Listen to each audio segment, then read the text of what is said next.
As we were discussing, guided reading forms groups of four students who are reading around the same grade level. Teachers are seated around with the students, and each student has their own text. The reason for this is because the students are reading individually, and they are reading books that are at their level. So when they're reading their own, they have the opportunity to comprehend the book because the book is at their level. So the materials that you need are leveled readers, of course. Most of the leveled readers that come with the curriculum are Lexile levels and have Lexile levels, so it's easier to group the students. Sticky notes, I use sticky notes to have the students use, and as well for myself and the teacher.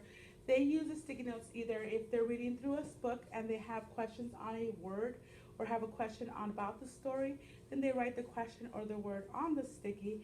And when it comes to group discussion on the book, then they're able to go back and refer to that. They need pencils, highlighters, word cards are usually high frequency words that become part of their um, practice words in their little stack, or vocabulary words that they could build in from other texts that or other texts that they have used. Notebook is to take anecdotal notes by the teacher. She could write down what the students are doing right, what they need help in, what are they struggling, some mini lessons that they could start. She could start building from the anecdotal notes.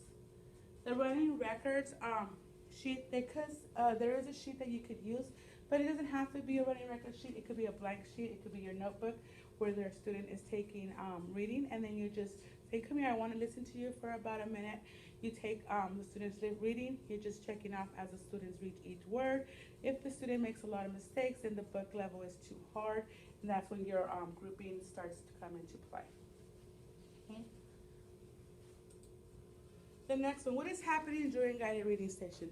There's some stations back here where students have worked really hard to understand, because we have modeled them throughout the year. So some of the stations that I will talk about in a little bit, but during this time, the teacher is working with a small group of students. They are each have their own book, and the teacher is monitoring as they read. She's listening, she's seeing what the student is doing. Is the book too hard? The teacher is taking some notes. The other students are working in small groups in stations. Some stations are like listening to reading, word work, working in writing. Someone reads to someone, some read to someone, the teacher, or you're at the teacher table.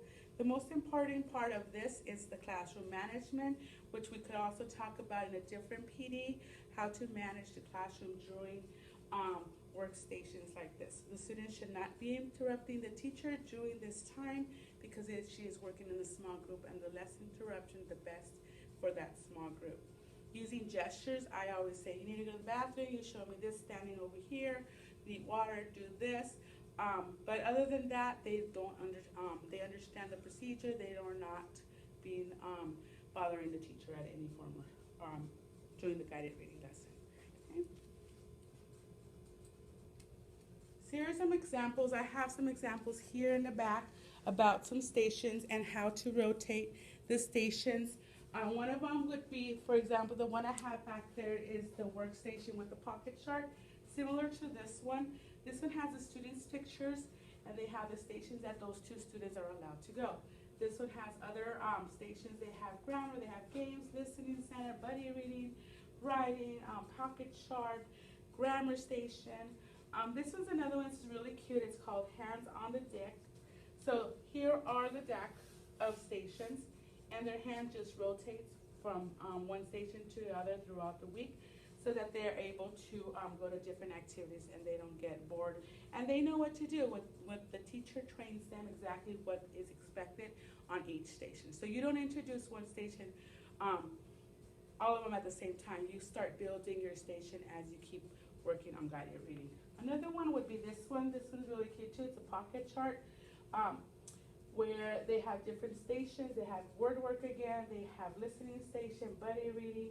And the sticks have little pictures of the kids' faces on the stick, and she just plugs them in wherever station she wants the student to be during that day.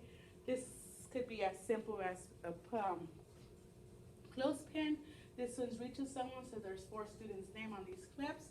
And word work, self, reach to self, and listening, it's the same thing. So it's really different activities, different ways to set up a workstation.